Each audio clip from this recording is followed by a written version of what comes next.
Hello, this is Chris Hart from Unstuck Learning Design, just sharing with you a new thinking canvas, which is all about helping students to manage learning intentions or learning outcomes, and also to support them in co-construction and seeing learning growth. So to access any of the thinking canvases, you just need to go to bit.ly/thinking canvas.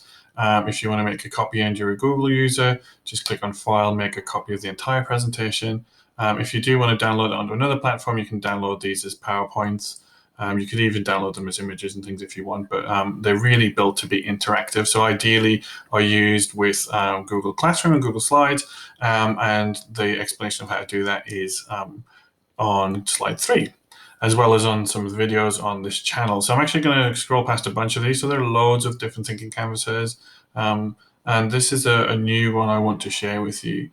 So I've always used, when talking about learning intentions, I've always used this idea of, well, we develop our knowledge, and that's really important. As educators, obviously, we do that, but we know that we do so much more than that. So we develop mindsets, we help students to develop skill sets, and we help them to practice with different tool sets as well. So when I am setting or I am co-constructing some learning outcomes, I might think about the kind of knowledge. What am I going to know? And I was working with my very good friend Jim Sill from Deploy Learning, and he's built a really nice, interesting unit about New York in the 1920s. So we were talking about, well, what's the knowledge that we want the students to have? So I can explain, I can evaluate, I can create. So obviously using different levels of Bloom's taxonomy verbs as well, just to kind of really stretch learners and to help them understand that.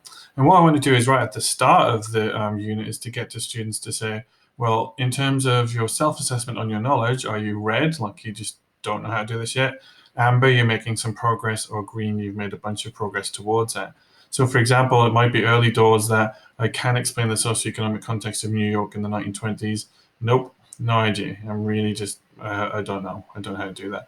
Or I can evaluate multiple sources to deepen my understanding of New York. Now, I might have done in history some evaluation of sources, so maybe, although I haven't done any specific to New York, I have done a little bit of that. So we can start to get students to kind of move these around and start thinking about their learning outcomes in terms of their knowledge. So obviously what we want is by the end of the unit or by the end of the period of time or the project is we want these outcomes to be down at the green area here. One of the things I would love students to get better at is to set some outcomes for themselves. So what are those outcomes they personally want to work on? And if we're genuine about setting targets and learning targets and getting students to reflect and develop their skills and develop their understanding, then maybe there's something from the last time we were doing something in history that I want them to work on, and I'd love them to add that into the blue boxes. So there are some set learning outcomes, but also some co-constructed learning outcomes. Mindset. So there could be something like, I think like a historian, using sources to understand others' perspectives. Well, actually, I'm pretty good at that. I've shown that before, so I'm going to move that one down here.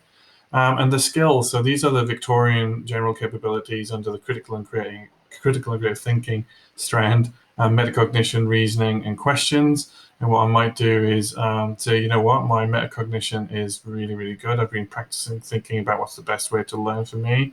I'm pretty good at developing questions, but I know that sometimes I've had some feedback that my reasoning skills aren't quite as great. And I can use Google Slides to reflect on my learning. Yeah, I've done that before. I'm really good at it. I can use a tool of my choice to demonstrate my learning with video, slides, Screencastify. So just some ideas here about how you might use multiple tools certainly in a distance learning context, so students can demonstrate their learning in multiple different ways. So just to get you thinking, I know it looks a little bit complex, but in terms of helping students to understand what they're going to learn, how they're going to learn it, what skills they're going to develop, and getting them to really reflect on how well that is improving. We kind of want all these things down in this green row by the end of the unit. This is just one of those boards that might be a useful thing to help you and to help your students understand their learning growth in quite challenging times, I guess. Okay, hope that was useful. Thank you for watching, and please, if you want to jump on the playlist, there are a bunch of other Thinking Canvas videos there available for you. Take care and stay safe.